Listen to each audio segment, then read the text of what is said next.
our next event. Thank you for coming. I'm excited to have the three of these folks here. I've worked with Fred before, so he's a great resource we have in South Portland. So everybody you're hearing from today is going to talk about our community and protecting our water resources. And the first person that we have is Fred Dillon. He's a stormwater program coordinator for the city of South Portland, and maybe you've met him before. He helped my class build a rain garden out in the courtyard.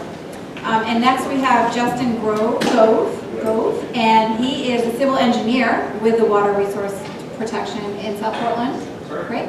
And then finally, Kirsten Underwood. She is a fish and wildlife biologist from the U.S. Fish and Wildlife Service. So each of them is going to talk for a little bit, and then we'll open it up for questions after that. And thanks for your attention.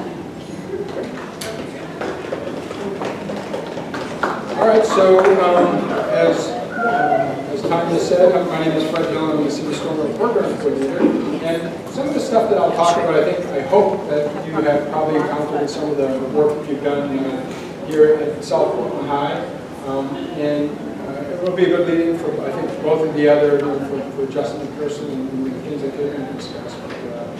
But yeah, this is Earth Week, so we're going to try and make it relevant to what you guys are doing with respect to Earth Week. So, and as I go along, if there's anything that looks wonky, or you have a question about it, or you have a thought about something, stop me, raise your hand, and we can talk about it for a minute. So, I know we have a little bit of a time limitation, but definitely would encourage any of you to ask questions.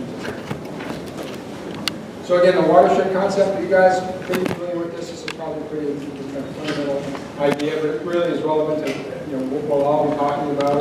And this kind of cartoony graphic shows you what like a topographic map might look like in an idealized way. And the watershed breaks are basically where the high point on the hill. That usually is the break in the watershed. And I guess the real takeaway message is that these basins, these areas on the landscape that serve as basins that funnel water into these receiving the surface waters and groundwater as well.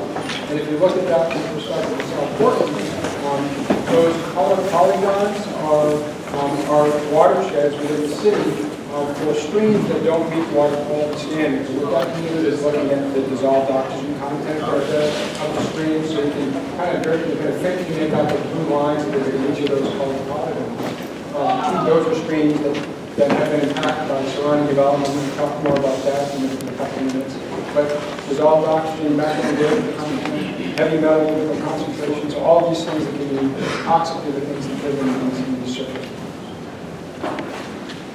And then when you look at, we'll zoom in and kind of make it more relevant to where you guys are now, or where we all are now. This is the watershed of the Anthony Creek watershed, and this is where South Portland High is. So kind of in the central portion of the slide, you can see the large green space where the athletic fields are here. And we'll zoom in, and actually just to take a look at the watershed, you see the oil tanks comprise a lot of the watershed. So there's a lot of industrial, kind of an institutional or large land holdings, and then there's some residential areas. So the lower portion of the slide, you can see the small kind of dots that are represented the houses. And that, again, the yellow outline is the outline of the Anthony Creek watershed, which is where Greer's at. So this is kind of zooming into the high school, and you can see all the blue lines and the little boxes with the blue and white box symbols. Those are catch basins. So that's piped infrastructure. Those are the pipes that are underground, and I'll again talk about that in a little bit. But that's just to give you a sense of there's all this stuff that happens kind of out of sight, out of mind. It's underground that we actually think a lot about. And actually all of us think. And actually, if you guys think of anything that you want to chime in on, feel free to get that. So again, the idea with the watershed, we all live in a watershed, so in some sense it's not irrelevant, but anything that we do that drops stuff on the ground and becomes part of the water cycle. And again, I apologize because I'm sure this is really basic for you guys, but the real takeaway message from my perspective as the stormwater guy for the city is looking at the role of runoff, right? So when you get precipitation that falls on the landscape, we've got any materials that we deposit just through our basic day-to-day activities that land on the ground, they get carried to surface water nearby, or they infiltrate in the ground.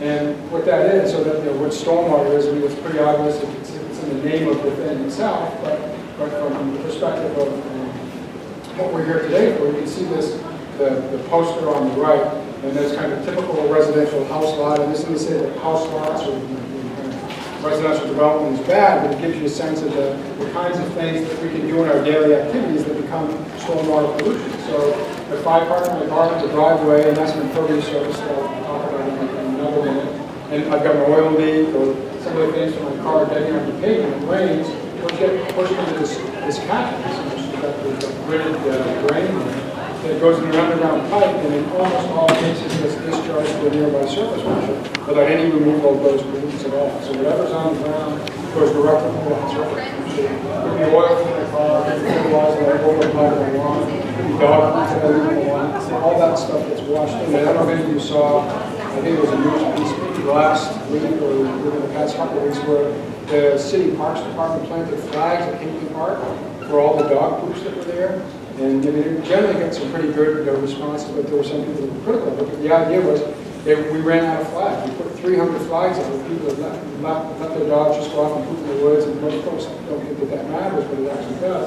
And we just littered we didn't litter purposely, we put those flags out. But Hinkley Park was covered in orange flags because all that dog poop was just left on the ground. And that's bacteria, so that could be an issue for water quality. So again, pollution, we've all seen gasoline when it gets onto a pavement and wet pavement looks like that rainbow sheen on the left. Goes into that catch basin in the center figure, and then more often than not, just dumps right out an outfall pipe untreated. So anything that's on the ground gets picked up by stormwater, rain or snow melt, pushed into a catch basin, and gets pushed most often out of an outfall directly into the surface. So any questions or comments? So here's some of what that can look like. So that big sediment plume that you see in the river system that's coming out, that's the result of disturbing the landscape, cutting trees down, exposing soil, and all that sediment can have a real impact on water quality and on the things that live in the water. So if you're spawning a migratory fish that's trying to kind of swim back upstream to find a spawning habitat, in this particular case, that's going to be really difficult. That center slide with a picture of, it's a little, looks like a drainage ditch, but that's actually a stream out in the main wall area that has no, what we call riparian buffer or vegetated buffer. And ideally, what we would like to see is some vegetation that shades that stream and not a lawn that goes directly down to it, because the lawn chemicals that they apply to the lawn can really easily wash into that stream, and that has negative consequences. The other slides are trash, and then the slide in the lower middle is what I refer to, or others refer to as car habitat. And that's the main mall parking lot. So there are vast areas of the main mall parking lot that stay empty just like that. And that impervious surface has a real negative consequence on water quality, which I'll talk about in upcoming slides. And why all this matters and why I think they hired me to be the stormwater guy for the city of South Portland is because polluted stormwater is really a big deal. So for those of you, Justin works at the wastewater treatment plant, we both work for the same department. But the wastewater plant is that thing that you see when you drive across the Casco Bay Bridge with the silver domes, and that's a really big deal. That's a huge gain for water quality because of the Clean Water Act. And that treats the stuff we flush down the toilet, and Justin's going to talk some about that. What it doesn't do much of is address all the stormwater. So that's why it's a kind of a big deal. So if you look at, this is a slide taken from the Eastern Promenade of Portland. That's a beautiful summer day on Casco Bay. This is a slide that was taken later in the fall after really big rain.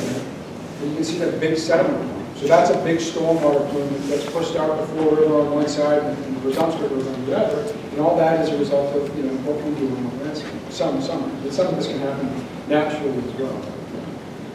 But just to give you a sense that stormwater is kind of a big issue. So now when we look at what I'll call a spongy landscape on the left, so think of that as a mostly forested landscape, where most of the precipitation that falls on it is going to be absorbed by the landscape. When we start cutting pieces of sponge out of that landscape, and we replace them with these things called impervious surfaces, and all impervious surfaces is a surface that doesn't let water soak into it, like the desk in front of you or pavement and the parking lot out behind us.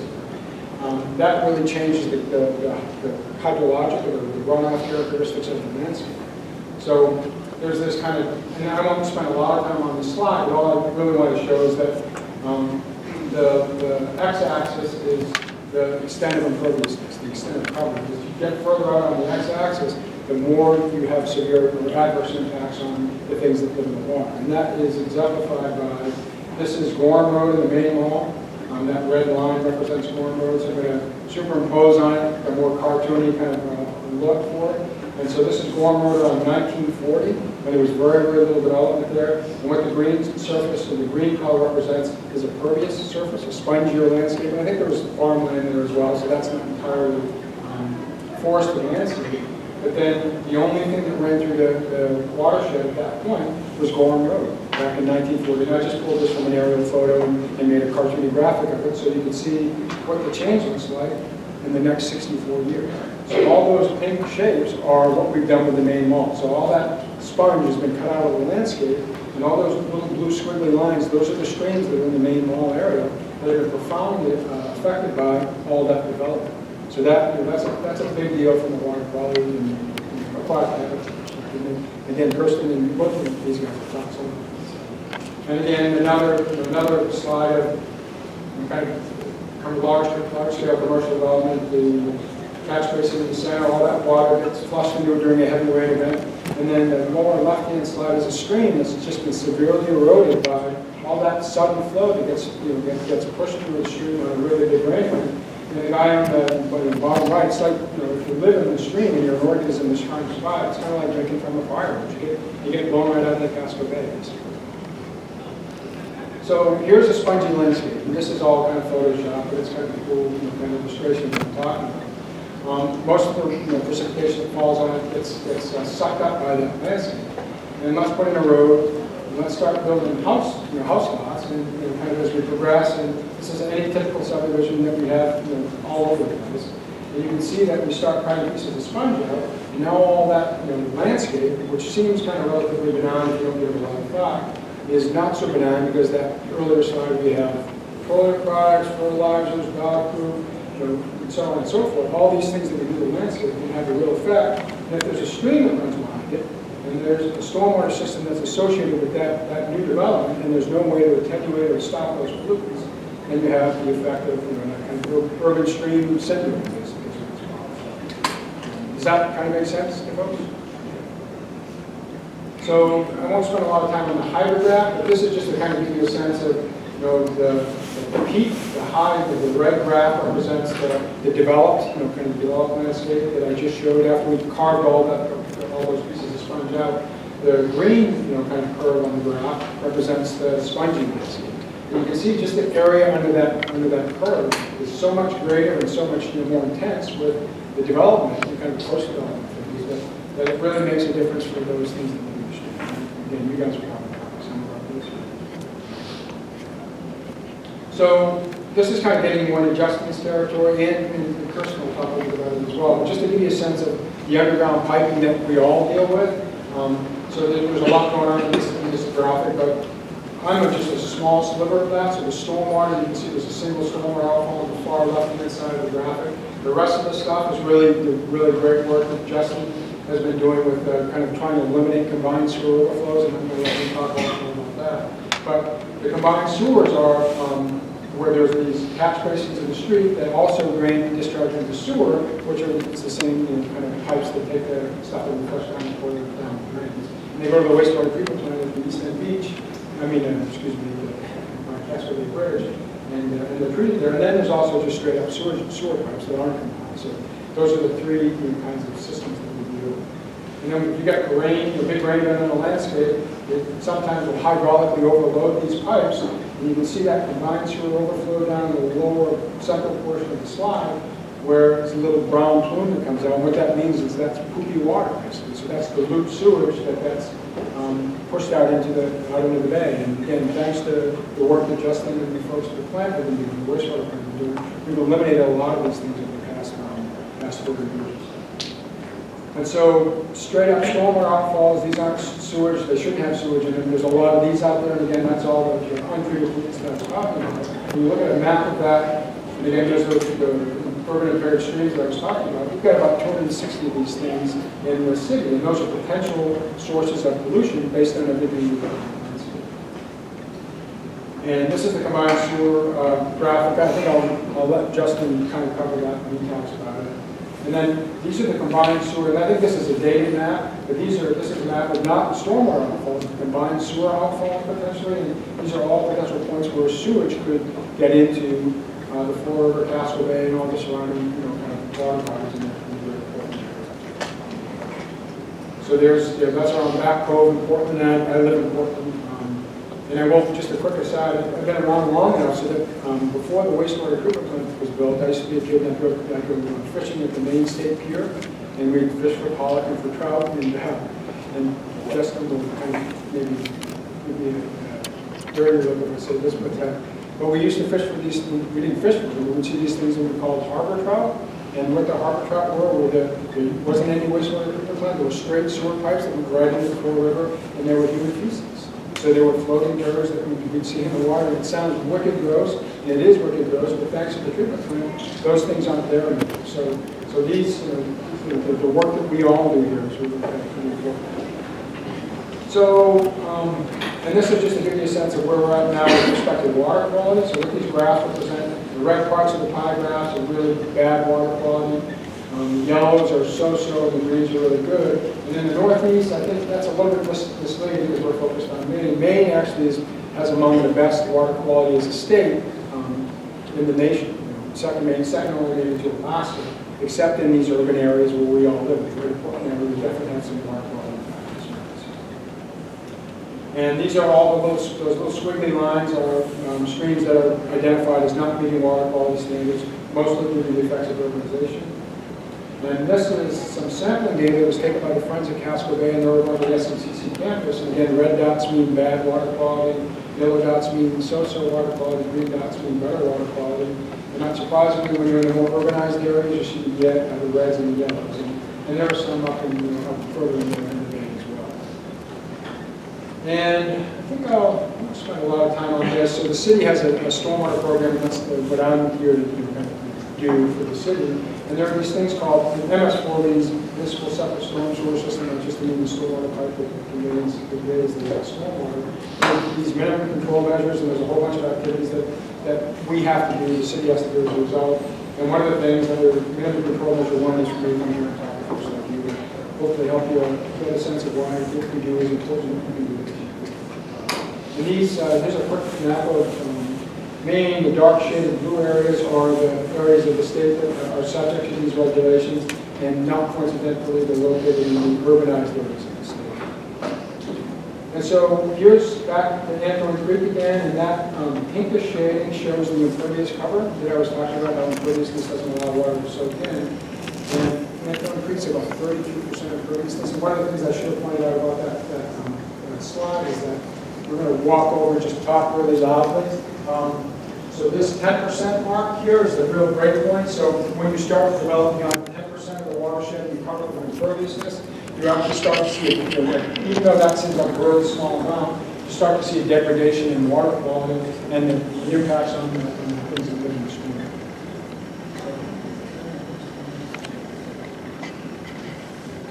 And here's the high school. So the high school, that's a plan of the high school, and all those little red boxes just point to these stormwater treatment systems. These are artificial sponges, if you want to think of them that way, that we put back in the landscape that will remove pollutants from the stormwater before it's discharged into the creek. So, for example, we have a rain garden, and it's a thing that Ms. Ferrante was talking about that we put out in the courtyard last year, and you got one right out of the bus turnaround. So that planted area actually is a rain garden. And any of the water that flows into that hangs on to some of the pollutants before it discharges out of the creek. So that's kind of a big deal. And then there's the rain garden construction that we did last summer in the courtyard. And it actually looks pretty good. No, I did go out to look at it today. I've been trying every time I get down there and see what it looks like. And then I'll leave you with this, and then we can probably maybe talk about it more after these guys have a chance to give their presentation. But there's this concept called the tragedy of the commons, and what we can all kind of do as collectively. But the notion of the commons, and I don't know if you guys have been taught with this idea before, but the idea is we have this common area that we all share, and it can only handle so much impact from us. And if we start to think individually and we try and kind of benefit ourselves over the good of the whole, we can actually start to overload the commons. And so the idea is that I just just going to do this for myself, and it's not really going to affect anybody else with that, and nobody's going to know the difference. Well, if I think that way, and then Justin thinks that way, and then Kirsten thinks that way, before too long, we've all kind of overloaded the comments. So this idea is something that, would be what you can do about it, right? So what are the things that you potentially kind of, even with the stormwater thing, something as simple as kind of putting a sponge in your landscape. So the city is going to be starting this effort to try and promote the use of residential rain gardens, similar to what we did here in the courtyard. And those sorts of small things can actually help. So using fertilizers, not using pesticides. The city has a pesticide use ordinance. So using fertilizers responsibly, picking up after your dog. We mentioned the flags when we hit the park, and all those things can really be. So I think I'll not have any questions, discussion, and leave it to Justin. Sure. Thanks, Fred. Yep. So I don't know about...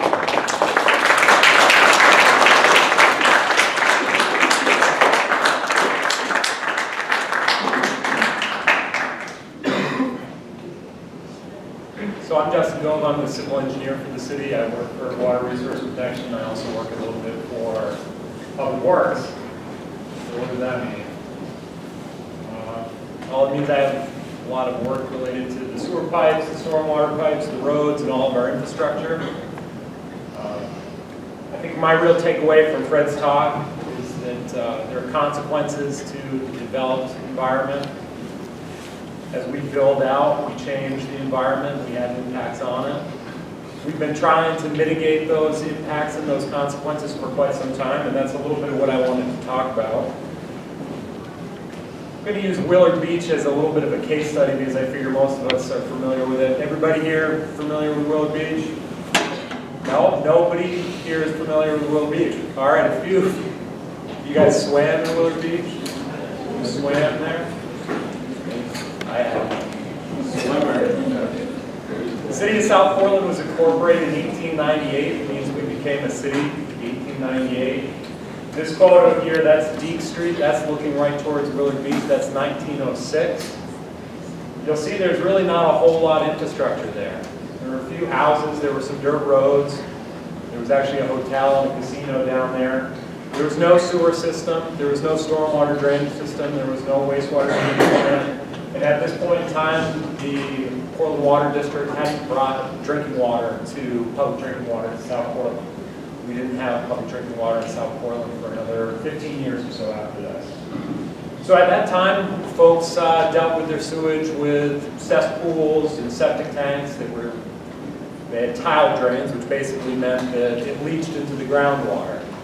Since there was no public drinking water, that means everybody had a private drinking water well, or they had shared drinking water wells. So the primary problem there is you're leaching your sewage into the groundwater, and then you're pulling the groundwater out right next to it to drink.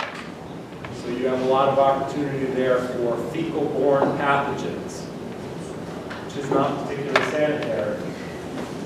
So the bleeding edge technology in the 1920s, they constructed a combined sewer system, or started constructing a combined sewer system. So that's one pipe. It's one pipe that carries the sewage from the homes, and it carries the stormwater that finds its way into the pipe. And they dump those pipes into the nearest surface water body, streams or river, and in some cases right off Willard Beach. So this photo, that's taken right around the time that they built that pipe system, and at that time there was raw sewage discharging directly into the beach. But you can see in that photo that those folks there didn't seem to mind too much. But as population increased in South Portland and industry increased, that solution became a lot less tenable because there was a lot more waste. We started to see much more significant impacts to our surface water bodies. So, well actually let me pull up a map. This came across my desk recently because we've been doing some work on Willard Beach. This is a blueprint from 1927. This is what engineering drawings used to look like. A couple of interesting things on here. Hard to see, but this line right there, that's the outfall for the combined sewer system. So the sewage was dumped out right here. There's another one here, sewage outfall, sewage being dumped right there. And one of my favorite pieces of engineering, we have a nice wetland right here, and we have a wetland drain. So there was a pipe that was installed with the goal of draining and drying out that wetland. Not something that we would do today, but at the seemed like a good idea to make for a little bit more beachfront property. So that's 1927, and it didn't really change very much for about 45 years. That system was exactly the same into the 70s, and another poop joke, an old guy on Willard Beach told me when I was out there last week, he said, you know what we used to do with our kids when we taught them to swim? We put a turd under each arm and send them out. That's what he told us. I thought it was pretty fun to do. So what changed? Clean Water Act 1972. This is probably, I'm going to say this is the most significant piece of environmental legislation in the history of our country. Provided a framework for EPA to regulate the discharge of pollutants from municipalities and industries. And most importantly for me, because this is my line of work, it funded the construction of wastewater treatment plants. This is our wastewater treatment plant right here. It's a fairly typical treatment plant.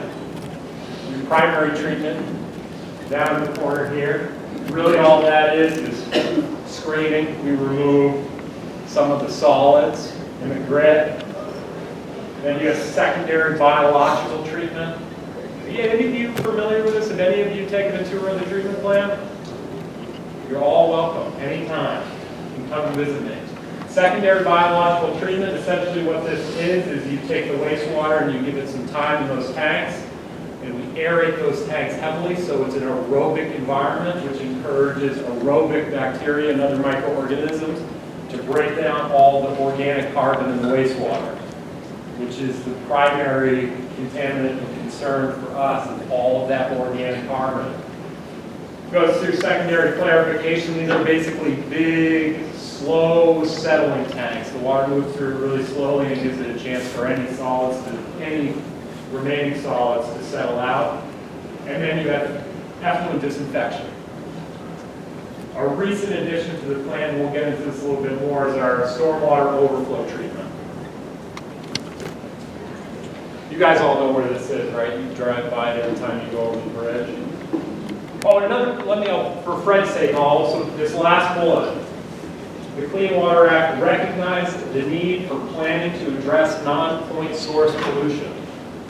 That's the stormwater issues that Fred was talking about. So back in 1972, they recognized there was a problem and that we were going to need to address it. And we're now getting to that point where we are really starting to actively address stormwater as a pollutant.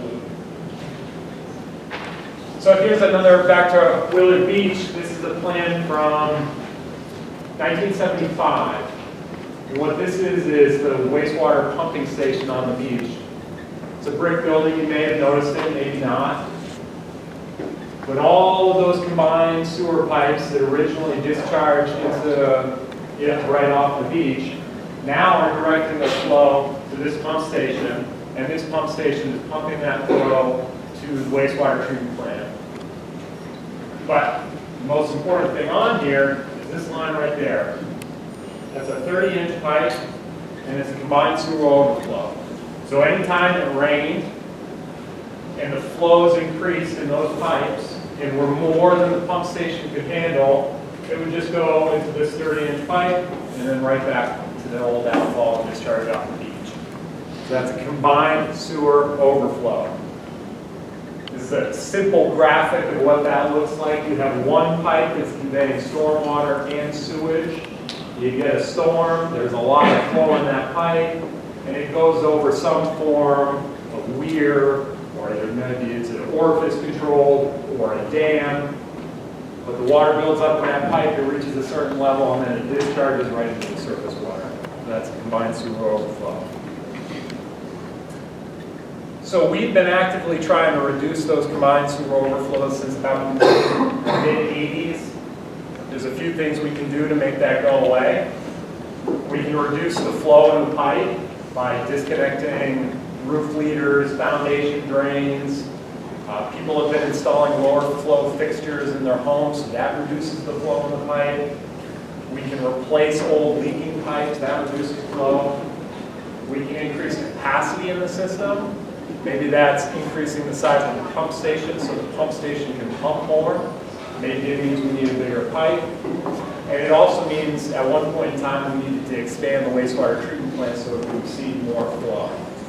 then the last thing we can do is we can take that single pipe that's carrying stormwater and sewage and we can make it 2 pipes. We can have a sewage pipe and a stormwater pipe. The sewage pipe comes to the treatment plant, the stormwater pipe discharges to surface water. Ideally with treatment, often not so. So this is an important slide because there's a lot of negative news about the state of the environment, and you don't hear a lot of success stories, but this is a success story. Since 1986, we've spent about $45 million, so it's no small ticket, but we've eliminated 24 of the combined sewer overflows in the city, and we've reduced the amount of combined sewer overflow discharge by 496,500,000 gallons a year. We started off at about 5 million gallons a year, and as of 2018, we had 3.5 million gallons of discharge last year.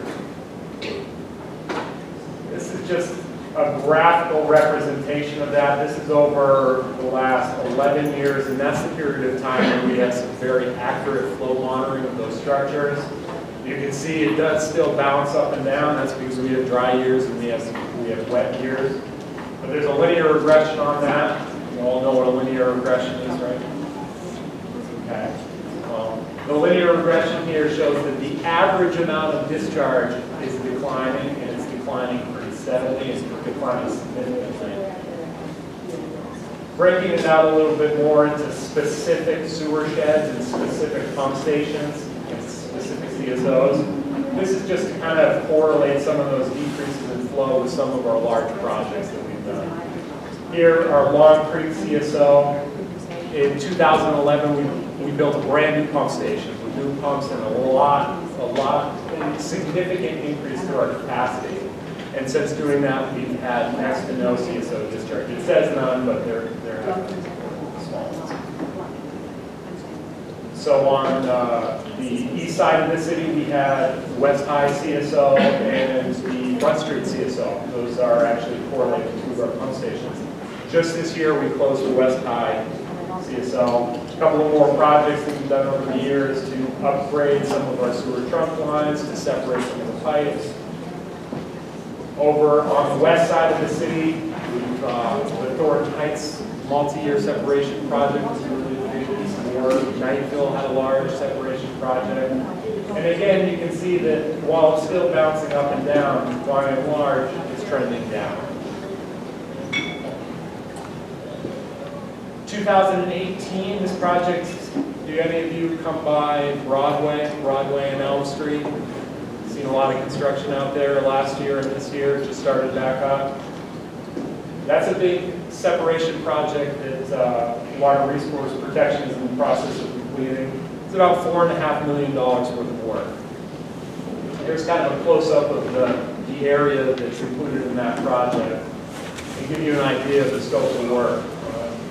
About 10,000 feet of new pipe, a little over 100 new drainage structures, and about 32 combined catch basins that we separated. This is an interesting neighborhood from an engineering standpoint because the pipes are really deep and the soils are really bad, which means that they're mostly clay, which means that most things sink in the clay and settle. So this gives you a little idea of how difficult the construction was. That's an old, in the picture on the left, this is an old manhole that we had to replace. It's about 20 feet deep to the bottom of that structure. So our hole is about 24 feet deep. It's all clay. So these rods that you see, those are actually helical piles that we had to drill. Basically a big screw that drills all the way down about 60 feet into the clay until it encountered bedrock. We then built a concrete pad on top of those and then built our manhole on top of that concrete pad. All of that just so that this new manhole won't sink into the clay like the old one was. Pretty neat project.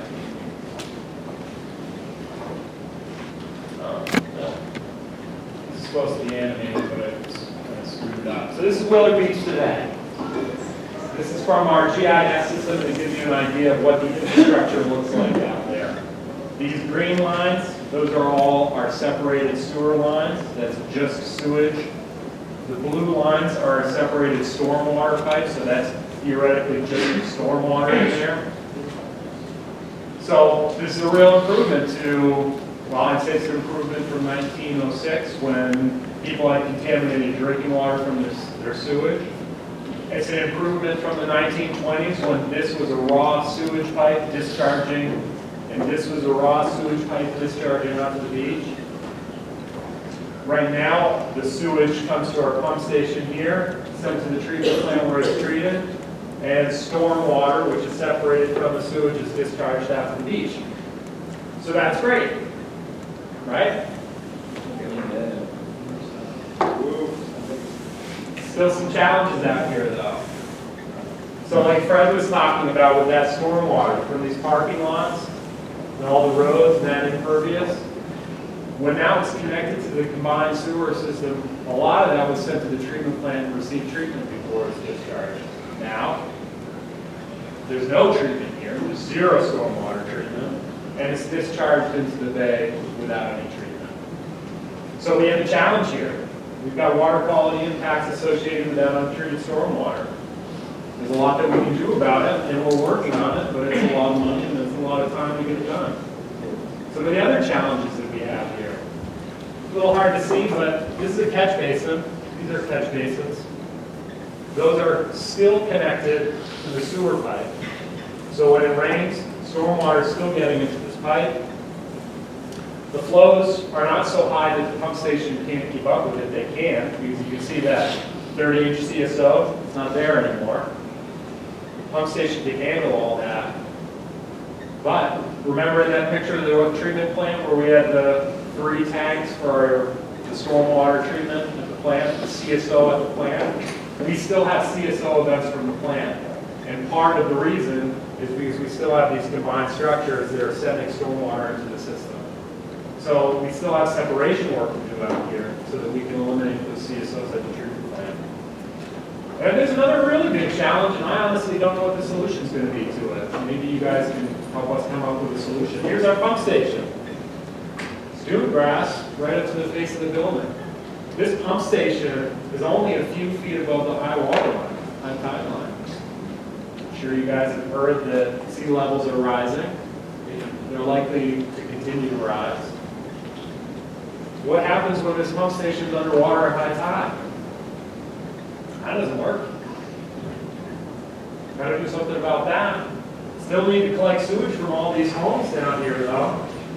We've got a challenge here. In the ensuing years, we're going to have to figure out how we can protect this pump station, change this pump station, or move that pump station in the event that we continue to see sea level rise. So this is all just wanted to give you an idea of where we started, where we are today, and where we're going to be going moving forward. So with that, I'm going to turn it over. Unless anyone has any specific questions on wastewater. All right. Oh, you had a question? No, I can you have a wait for question? general questions. Let's hear it. You want to hear it? All right. When I go to the beach, can I pee in the water? You certainly can. Can we swim in your toilet? Just kidding, just kidding. Like it all comes down to quantity. Okay. If you pee in the water, it's probably not that big a deal. Fish pee in the water. Right. But if everyone in the city is pissing in that water, Yeah. you don't want to swim in it. And when you have a pipe that's carrying all of the city's piss and it's dumping it out onto the beach, you wouldn't want to swim in that water. I mean, some people want to swim in piss. Well, they're in a minority.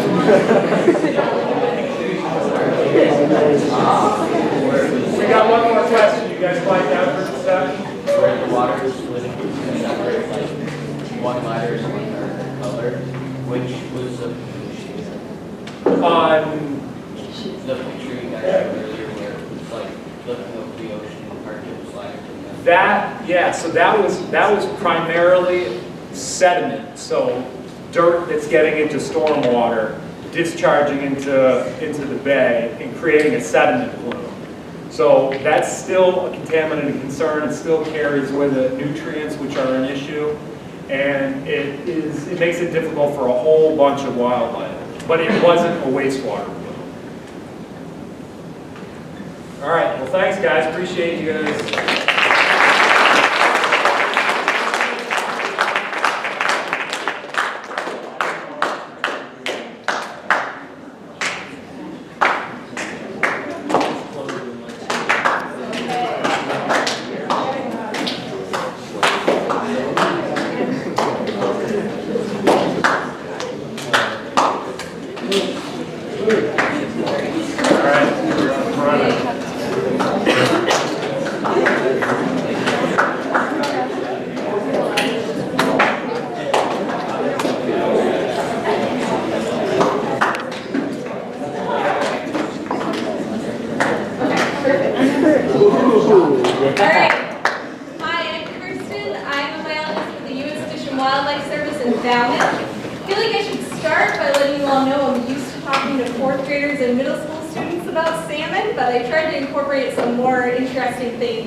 My presentation is a little different because I'm federal government. We kind of work all over Maine on a very broad scale. So we're often working with people that have extensive local knowledge, experts like Fred and Justin, if we're lucky, town selectmen, Department of Environmental Protection, and people specific to certain areas that have very detailed local knowledge. So I'll be talking about broader concepts, but it's all still applicable to issues that we have here in South Portland with our watersheds. All right, so just briefly, what does it mean to be a biologist for the Fish and Wildlife Service? We, again, work on some somewhat broad concepts: landscape conservation, collaboration and partnerships, as I mentioned, coastal resiliency. A lot of our work is driven by at-risk or endangered species. We get some funding for work that's in salmon streams because it's a priority to restore that habitat. We do some work with pollinators and, as I said, a lot with Atlantic salmon. Today I'm going to talk about some habitat restoration and aquatic connectivity projects. So again, we work kind of all over the state of Maine. All those streams in blue are important salmon streams. They have distinct populations of salmon. So some of our work is prioritized up in these areas, but we do work in Casco Bay. There's not a lot of salmon habitat around here, but there are other fish species, brook trout, alewife, and often there are towns that are willing to work with us and collaborate with us. So all those things help drive our restoration projects. So how many of you have heard the term aquatic connectivity? Okay. It's a huge buzzword where I work, but it's not something that's well known. So I was picturing, I'm a fish biologist. I worked a lot with fish populations before this. These pristine watersheds where everything is connected. Often what it boils down to is something like this. Culverts, barriers to fish passage. Maine has a lot of problem culverts. These are bottlenecks for streams. What you see on the left is a perch culvert. And as we get increased storms, as we get more rain, more flooding, these kinds of culverts are dangerous not only to fish, but for infrastructure. So what we work on is, I'm not an engineer, but we collect data that might inform an engineer to help create a culvert like the one on the right. And we just try to mimic the path of a stream through the culvert. Just to show you the scale of this issue of barriers to fish passage in Maine, this is a picture of all of the dams across the state of Maine. Again, even though most of the salmon habitat is in the north, like a lot of the problem dams are in the southern part of the state. All those squiggly red lines that just showed up are areas where we have observed salmon spawning. You'll notice that they're concentrated below the dams. It's often not because that's the best habitat, it's just because they can't reach better habitat further upstream.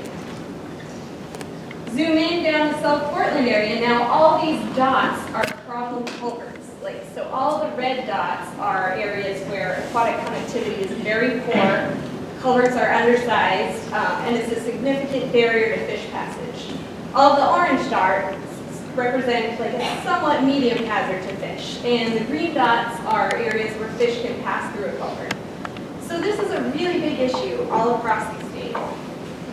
Like I said, although we don't have salmon down here, all these purple areas are brook trout habitat. Does anybody in here fish? Oh, one. Thank you. Two of you. So, again, like all those areas where all those purple areas are, brook trout can have trouble going through those culverts. They might get stuck in an area where there's not the best spawning habitat or the best water quality. These are all areas where there's alewife habitat. The orange areas are documented spawning areas. Again, lots of barriers from the ocean to the lake. And those blue areas, I think, are sea-run rainbow trout. So just to show you the scale of the problem, and again, if you focus on the Portland area, it's still a really big problem down around here.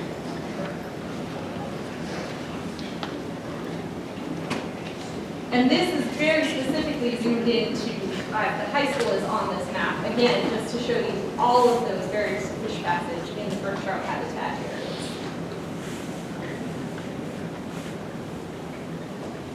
All right, so these are some of the most common problems with culverts that we see.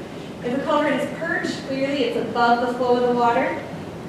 If it's undersized, it can create a crazy turbidity through the culvert, like you see there. What we want is something like this bottom picture on the left. Like I said, trying to mimic the exact path of the stream. It has enough space for if we have a flood, it's going to go under the culvert. It's going to allow enough space for a tree to go through. That's what we are trying to collect data to help engineers design culverts like this across the state. Again, this is part of the 4th grade presentation, so this is the good culvert. All right, so for us, my office focuses on this because of the fish, but this is also an important infrastructure issue. So hopefully this video will work. This was a culvert in Freeport, Maine, so not South Portland, but still in the Castle Bay watershed. I think this was taken in 2008. I didn't watch the whole thing, but this culvert was undersized. There would have been flooding anyway, but because of the small size of the culvert, it sucked all kinds of water through. And even it to see the roof collapse because of the pressure of water.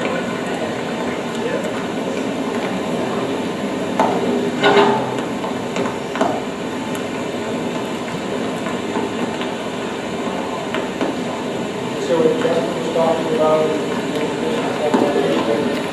climate change aspect of that, and the kinds of storms that happen over that.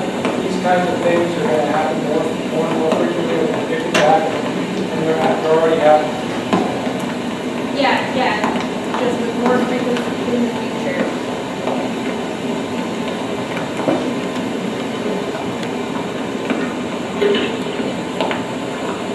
Yeah, this is on Desert Road.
just some more pictures of what can happen if a culvert is undersized. This is the only one in Maine, but we see problems like this all the time, especially on these old logging roads. A culvert might get plugged, the stream might go around it and wash out the road. Another road washed out, the road just completely collapsing due to undersized culverts. So this is a really big problem. And again, like, although we work all over the state of Maine for this, this is a problem in South Portland, a problem in Portland, and it might even be a bigger problem where there's more impervious surface, so we get more water rushing through. All right, so what I do, or I help other people in my office to collect information about the stream. We measure an elevational profile of the stream bed, above and below the influence of the culvert. It creates us a map of the slope of the stream bed. So it shows us where it is and where it wants to be. Just to show you a picture of this, what that means is that somebody will fire a laser at another person just carrying down the stream, and will capture elevation at every point within 500 feet of the culvert, depending how big the culvert is. We sometimes have to go further. And we end up with a graph like this. So this may not mean a whole lot to you. It didn't to me at first, but this shows us, this is a map of the bottom of the stream. And if you've been looking at something like this for a while, you might be able to see that this is a sediment accumulation. This is a scour pool from too much water. This is sediment accumulation. And the stream probably wants to be somewhere between these two slopes. So we collect information about this. We'll collect some information about the size of the substrate, because all of that can affect the velocity of the water going through a culvert. And then we might pass this along to help inform an engineer. So again, just trying to go from something like that to something like that. And I have a time-lapse video. A very talented person in my office, Alex Abbott, put this together of a culvert that we helped restore on Hunter Road in Freeport.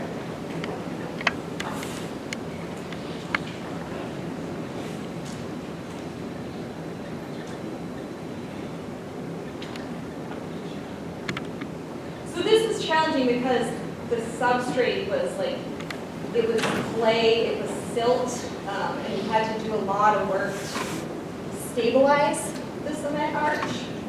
We had to take it off and do it again. And then we had a heavy period of rain in between.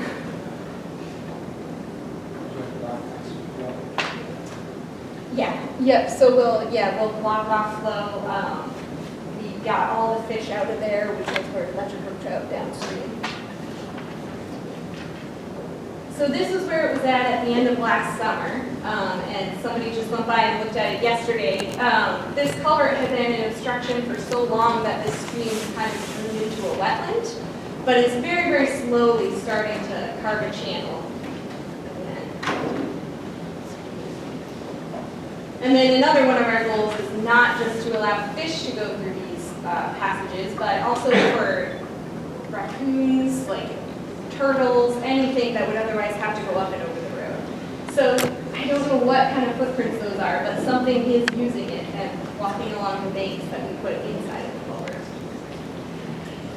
And then just to show you the scale of this issue, not just in Maine, but across the country. Again, you can't have this kind of scale and look at culverts, but this is the inventory of dams across the whole United States. So when a lot of these dams were installed, we had different standards. They don't often have good fish passage. Some of them are still producing hydropower, but a lot of them aren't, and they're just kind of sitting in the river. So it's a very large scale problem. Sometimes we'll work on habitat restoration in between barriers to fish passage.